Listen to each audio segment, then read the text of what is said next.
আসসালামু আলাইকুম রহমতুল্লাহি ওয়া বারাকাতুহু। আমাদের দেশ সোনার বাংলাদেশ। আমাদের দেশে 90% মুসলিম।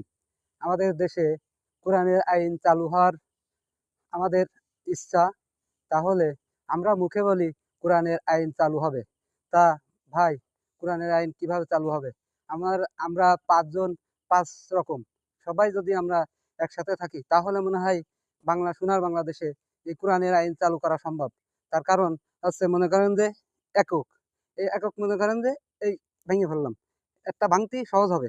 এবার যদি ৪ টে ভাঙি, ৪ টে ভাঙা সম্ভব না। যেরকম মনে করেন, এটা হচ্ছে জামাত ইসলাম, এটা হচ্ছে হিফাজত ইসলাম, এটা হচ্ছে যাইগেন আপনার চরমোনাই, এটা হচ্ছে যাইগেন জাকের পার্টি। এবার ৪ টে যদি একসাথে আমি ভাঙি তাহলে ভাঙা সম্ভব না।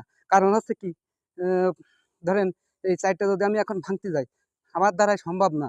কারণ এই ৪ টে খুব মজবুত। এই ৪ টে কখনো ভাঙা সম্ভব হবে না। যেহেতু হচ্ছে এখন একটা খুব সহজে ভাঙলাম, এই ৪ টে ভাঙা কিন্তু মোটেই সহজ হবে না। তাই আমি বলতে চাই, আপনারা ৪ টে দল একসঙ্গে থাকার চেষ্টা করবেন। এবং এই ৪ টে কাঠি আমি সহজভাবে ভাঙতে যাচ্ছি, কিন্তু ভাঙতেছে না। এই কাঠিতে আমার ফেলাই দিছে। হ্যাঁ, মনে করেন ৪ টে কাঠি, এ খুব মজবুত, আমার ফেলাই দিছে।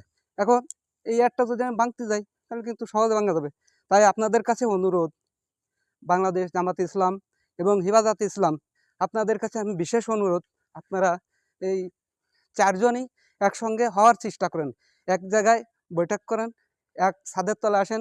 যদি আপনারা কোরআনের আইন চালু করতে চান তাহলে আপনারা আসেন, একসঙ্গে বৈঠক করেন। বৈঠক করে তাহলে এই যেরকম ৪ টে কাঠি আমি একসঙ্গে ভাঙতে পারলাম না, এরকম আপনাদের কেউ ভাঙতে পারবে না। তাই আপনাদের কাছে বিশেষ অনুরোধ, আপনারা একসঙ্গে যদি হন তাহলে বাংলাদেশে কোরআনের আইন চালু করা সম্ভব।